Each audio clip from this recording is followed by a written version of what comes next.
said you must have been on a computer at first. Yeah, I was thinking that I could do it from my computer, but yeah, for whatever reason. Whatever. But yeah, I appreciate you for being on the Dessie show, man.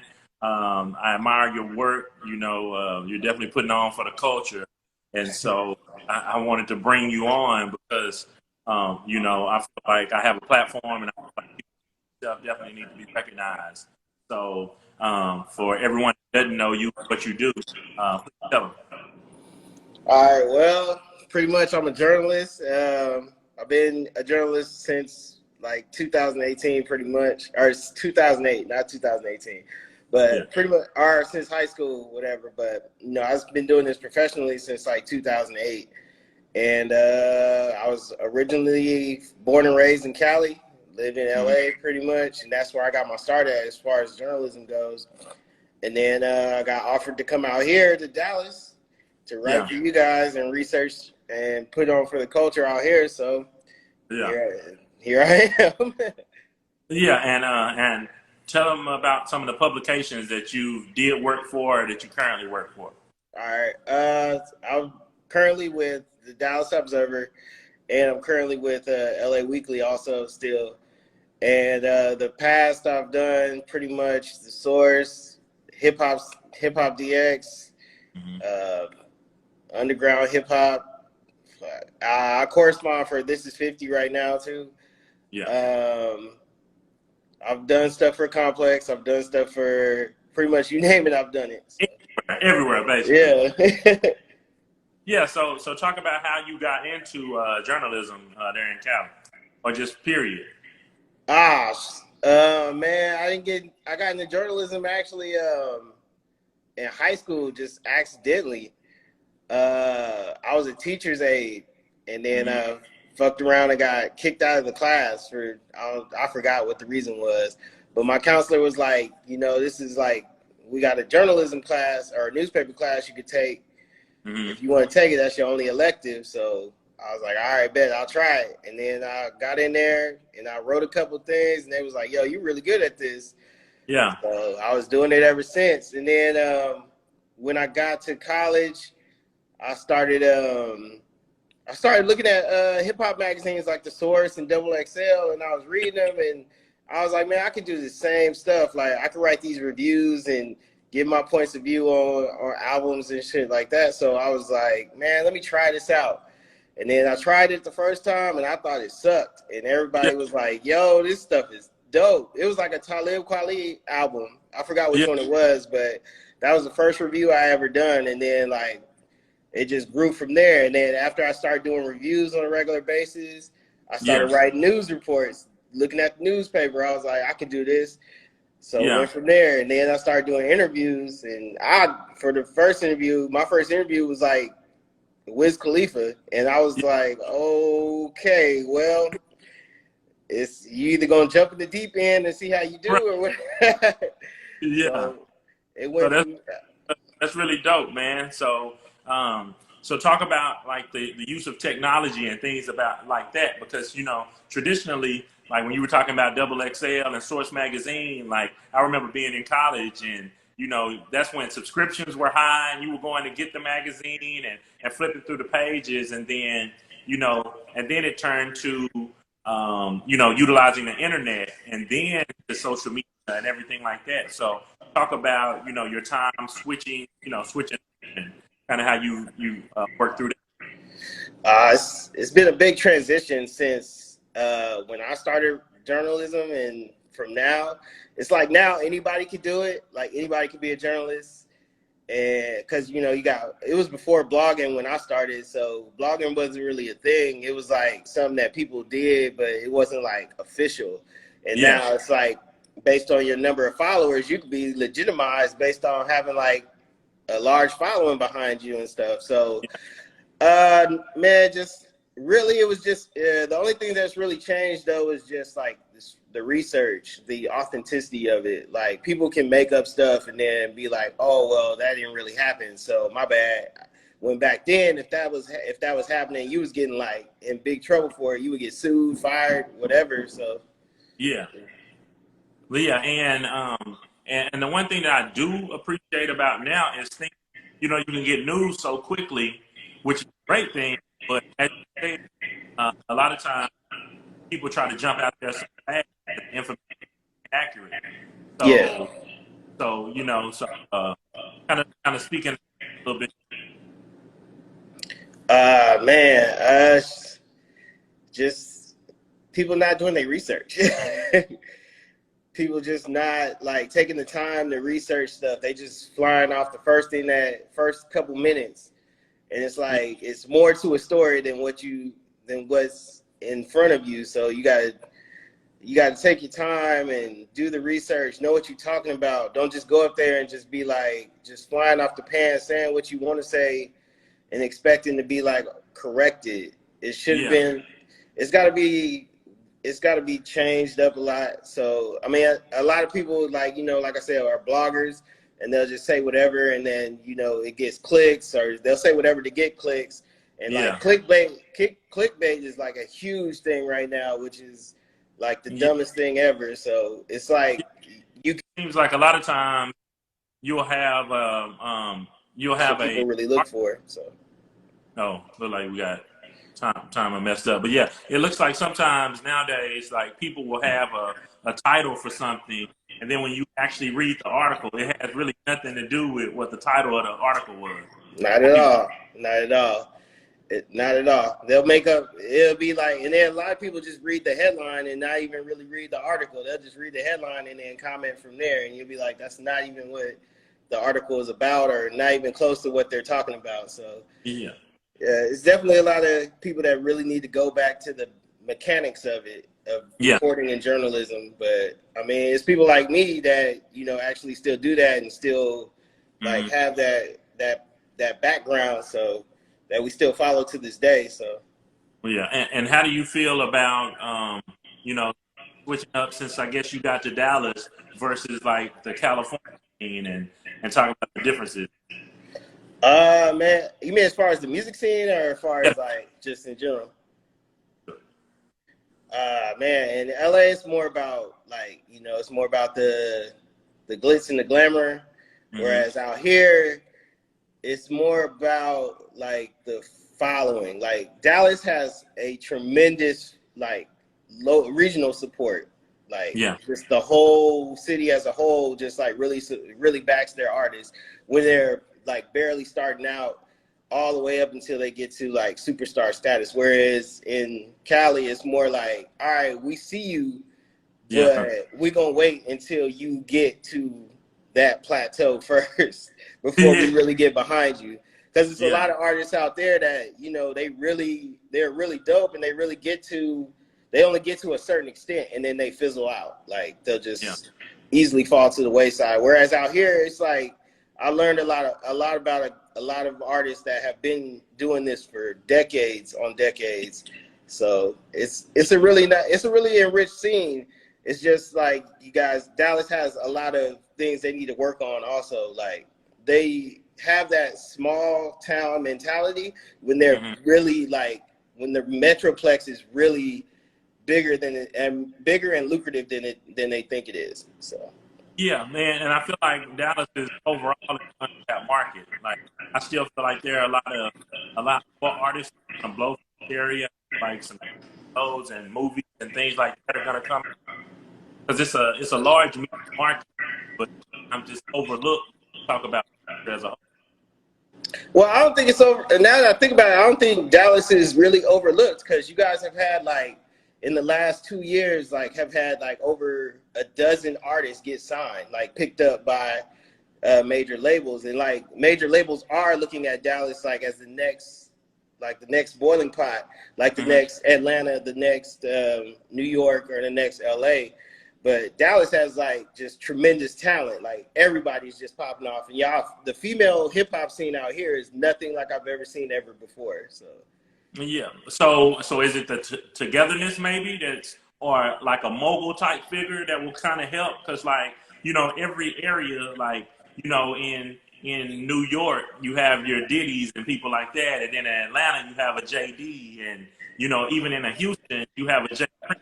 So it's like that big figure Is that kind of what Dallas might be missing? Or Yeah, no, definitely missing a structure. It's just missing a structure, like a hierarchy, pretty yeah, much. Like you guys have all the tools, and it's just missing that tool that connects all of them at once.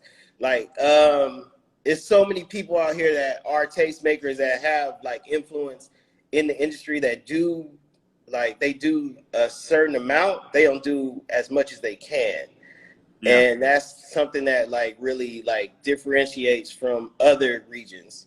Like as yeah, far as like Atlanta, for example, like they always bring somebody up, no matter like as soon as one person like is showing a little bit of buzz, like yeah, the whole culture comes together and brings them up at the same time. So yeah, I mean, it's just missing. Like you guys aren't. It's not that you guys don't have it, because you guys do.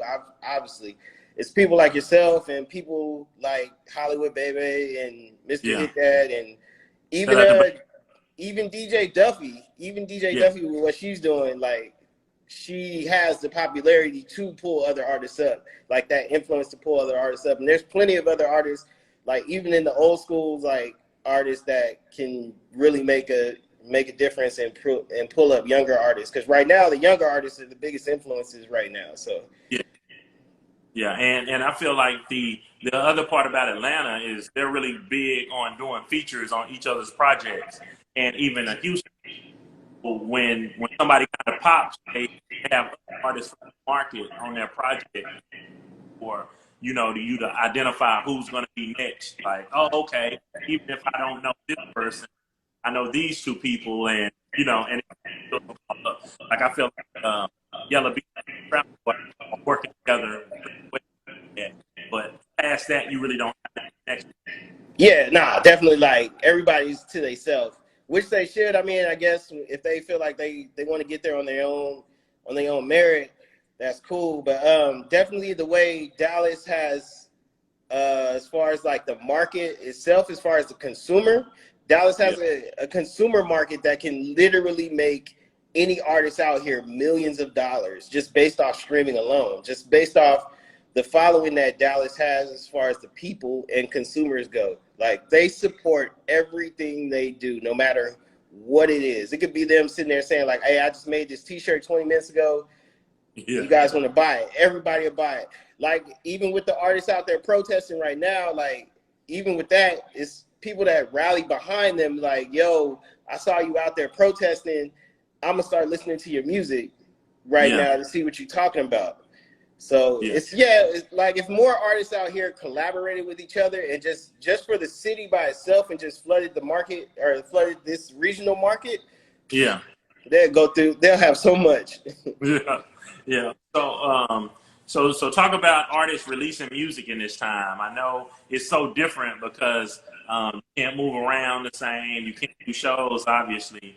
So how do you feel about artists releasing music? Because in some instances it seems like it's working, but then in some it seems like it's kind of falling on deaf ears. Yeah.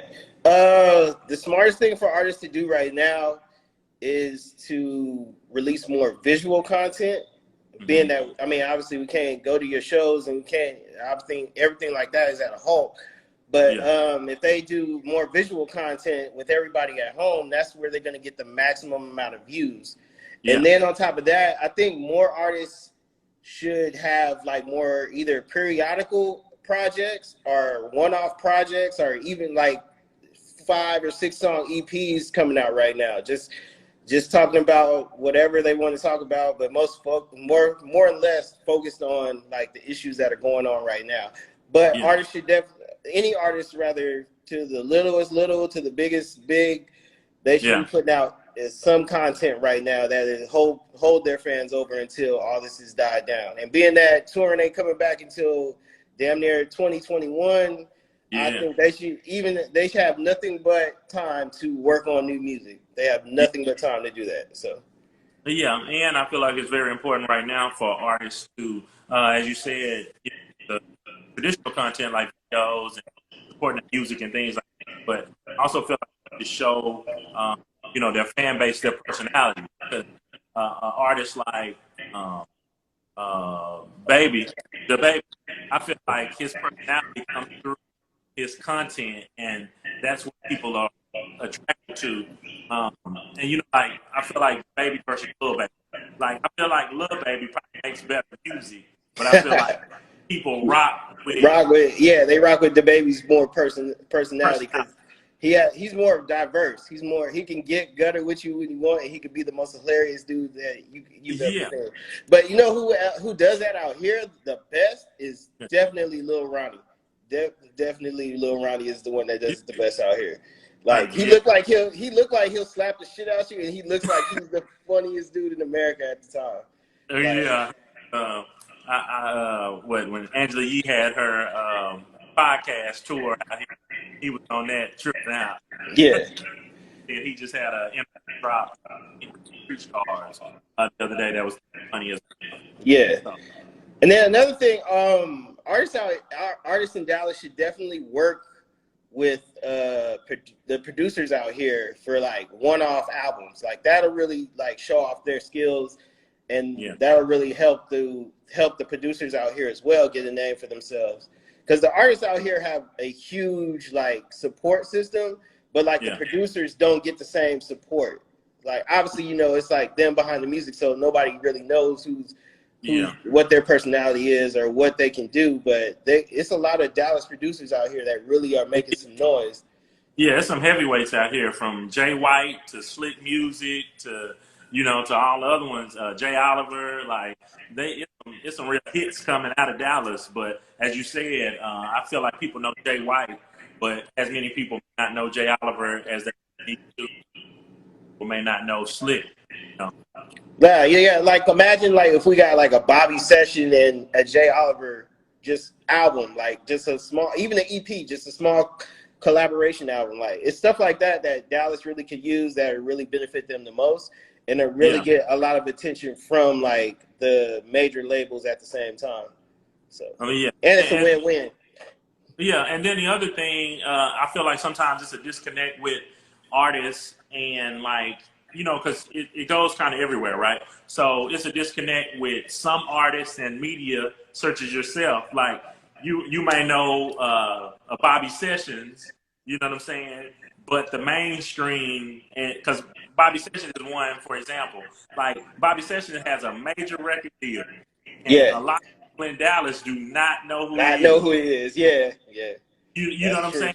Like the media, and if you're specific in the industry, but the public doesn't always know some of these people.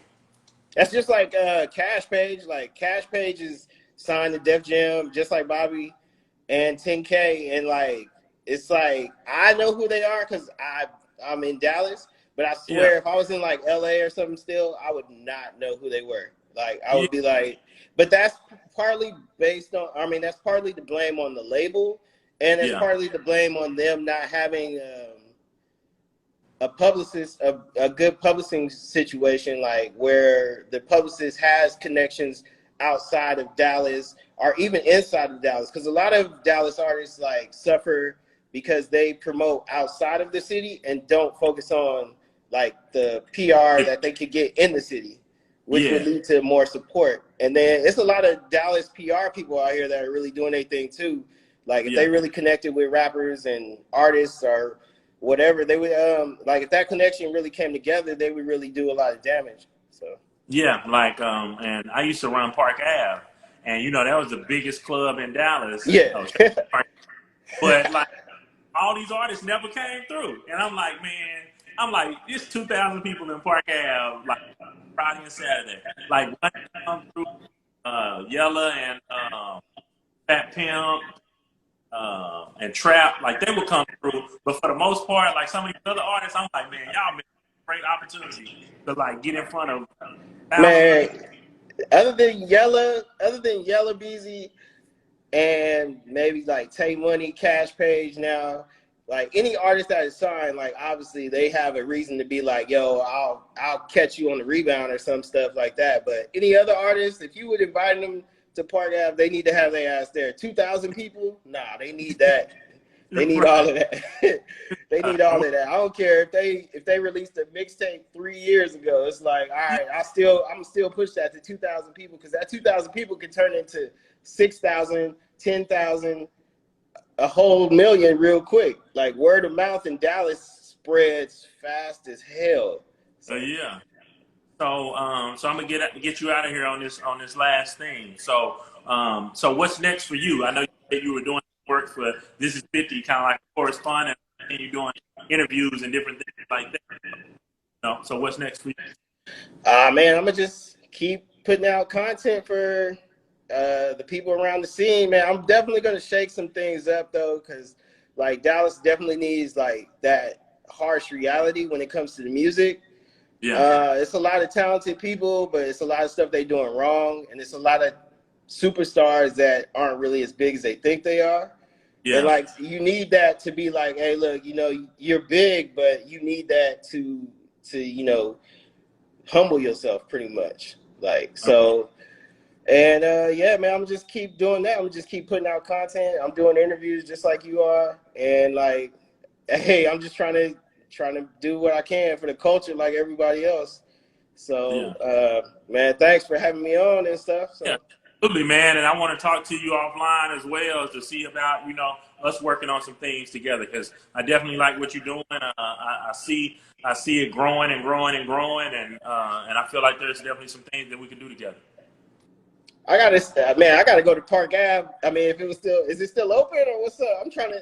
I don't know, man. It ain't looking. Said this Corona got everybody tripping. But Man, that's cool. But yeah, man, let's link up. Definitely. Shit, I'm with it. okay, well, sounds good, man. Well, I appreciate you being on the show, and I'll get up later on.